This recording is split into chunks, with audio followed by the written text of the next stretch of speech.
পশ্চিমবঙ্গ সহ 12টি রাজ্য জুড়ে এসআইআর কিন্তু ঘোষণা হয়ে গেছে এবং এই এসআইআর ঘোষণা হওয়ার সাথে সাথে যে ভোটার লিস্ট রয়েছে সেই ভোটার লিস্ট কিন্তু ফ্রিজ করে দেওয়া হয়েছে। তো ফ্রিজ করে দেওয়াতে নতুন করে কারা কিভাবে এই আবেদন করতে পারবেন ভোটার কার্ডের জন্য সমস্ত কিছু বিস্তারিত আজকের এই ভিডিওতে কিন্তু জানতে পারবেন। এখানে ভোটার কার্ড আবেদন করার জন্য কিন্তু দুটি প্রক্রিয়া রয়েছে, দুটি প্রক্রিয়া আজকে কিন্তু এই বিস্তারিত এই ভিডিওর মাধ্যমে জানতে পারবেন কিভাবে আবেদন করতে পারবেন। তো আপনারা অন স্ক্রিনে এখানে দেখতে পাচ্ছেন, এখানে কিন্তু বলা হয়েছে যে বিহারের পর রাজ্যে চালু হয়ে গিয়েছে স্পেশাল ইনসেন্টিভ রিভিশন বা এসআইআর। দিল্লিতে জাতীয় নির্বাচন কমিশনের পক্ষ থেকে পশ্চিমবঙ্গ সহ 12টি রাজ্যে এসআইআর চালুর কথা ঘোষণা করা হয় 27শে অক্টোবর। তো আর তারপর ওই দিন রাত 12টা থেকে কিন্তু কমিশনের ঘোষণা মতো বর্তমান ভোটার তালিকা অর্থাৎ 2025 সালের যে ভোটার তালিকা রয়েছে সেটা কিন্তু লক করে দেওয়া হয়েছে বা ফ্রিজ করে দেওয়া হয়েছে। অর্থাৎ ভোটার তালিকা আর কোনো সংযোজন বা বিভাজন আপাতত করা যাবে না। এরপর 7ই ফেব্রুয়ারি চূড়ান্ত ভোটার তালিকা প্রকাশিত হওয়ার পরেই আবারও আনলক হবে কিন্তু ভোটার তালিকা, অর্থাৎ তারপর থেকে আবার ভোটার তালিকার নাম তোলার কিন্তু প্রক্রিয়া শুরু হয়ে যাবে। তাহলে এবার প্রশ্ন হচ্ছে যে নতুন ভোটাররা এবারে কিভাবে তাহলে নাম তুলতে পারবেন বা কিভাবে ভোটার তালিকায় আপনাদের ভোটের জন্য আবেদন করতে পারবেন। তো ভোটার তালিকা লক থাকায় এই সময়ের মধ্যে যারা নতুন ভোটার হবেন বা অন্যান্য কেউ যদি নতুন করে তালিকার নাম তুলতে চান বা ভোটার কার্ডের জন্য আবেদন করতে চান সেক্ষেত্রে দুটি ভাবে কিন্তু নাম তোলা যাবে। তো এই সময়ের মধ্যে নতুন ভোটারদের নাম তুলতে হবে 6 নম্বর ফর্ম পূরণ করে। তো অনলাইনে বা বুথ লেভেল আধিকারিকের অফিসে গিয়ে ফর্ম জমা দেওয়া যেতে পারে। এই ক্ষেত্রে ওই ব্যক্তির পরিচয়, ঠিকানা ও বয়সের প্রমাণ কাগজপত্র লাগবে।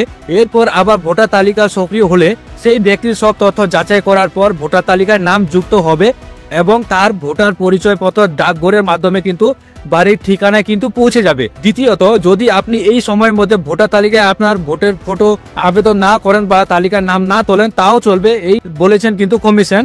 তো ভোটার তালিকায় পুনরায় সক্রিয় হলে নতুন ভোটাররা তখন ফর্ম 6 কিন্তু পূরণ করে তাদের নাম তুলতে পারবে। ঠিক আছে, তো এখন যেহেতু এসআইআর ঘোষণা হয়ে গিয়েছে, আপনাদের ভোটার তালিকায় যদি নাম না থেকে থাকে তাহলে আপনারা এখন নাও তুলতে পারেন, কিন্তু 7ই ফেব্রুয়ারি পর্যন্ত যখন এই ভোটার তালিকা পুনরায় প্রকাশিত করা হবে তখন কিন্তু 6 নম্বর ফর্ম দিয়ে আবারও আপনারা সেই তালিকায় কিন্তু নাম তুলেও নিতে পারবেন। দিল্লিতে মুখ্য নির্বাচন কমিশনার জ্ঞানেশ কুমার জানিয়েছেন যে পশ্চিমবঙ্গ সহ 12টি রাজ্য জুড়ে কিন্তু এসআইআর প্রক্রিয়া চালু করার কথা সেদিন কিন্তু ঘোষণা করেছেন। তারপরে দিনে কিন্তু অর্থাৎ 28শে অক্টোবর রাজ্যের মুখ্য নির্বাচনীয় আধিকারিক মনোজ আগরওয়াল সাংবাদিক বৈঠক করেন।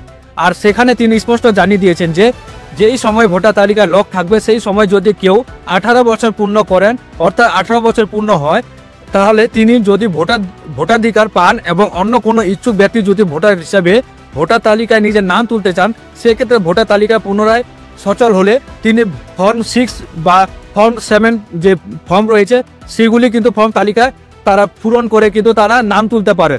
তো এখানে আবেদন করার জন্য যদি নতুন করে ভোটার তালিকায় নাম যুক্ত করতে চান বা নতুন করে ভোটার আবেদন করতে চান তাহলে দুটি প্রক্রিয়া কিন্তু আপনারা নাম তুলতে পারবেন। একটি হচ্ছে কি যে আপনারা অনলাইনে ভোটার যে পোর্টাল রয়েছে সেখান থেকে আপনারা নাম তুলতে পারবেন। এই ভোটার সার্ভিস পোর্টাল, এই অফিসিয়াল পোর্টালে কিন্তু আপনারা নাম তুলতে পারবেন। এখানে প্রত্যেকটি ফর্ম পেয়ে যাবেন। ঠিক আছে, তো এখান থেকেও আপনারা আবেদন করতে পারেন অনলাইনে বাড়িতে বসেই নিজেরাই, এবং আপনারা বিএলওর কাছেও কিন্তু গিয়ে অফলাইনের মাধ্যমে আপনারা আবেদন করতে পারবেন। যাবতীয় সঠিক ডকুমেন্টস দিয়ে সেই ভোটার তালিকায় নাম কিন্তু তুলতে পারেন। তো এই ছিল আজকের আপডেট। যে আপডেটটি যদি আপনাদের ভালো লাগে অবশ্যই ভিডিওটি শেয়ার করবেন মানুষের কাছে এবং ভিডিওর নিচে কমেন্ট আপনাদের মতামত জানাবেন। ফেসবুক থেকে ভিডিওটি দেখে থাকলে ফেসবুক পেজটিকে ফলো করবেন, ইউটিউব থেকে দেখে থাকলে ইউটিউব চ্যানেলটিকে সাবস্ক্রাইব করে পাশে থাকবেন।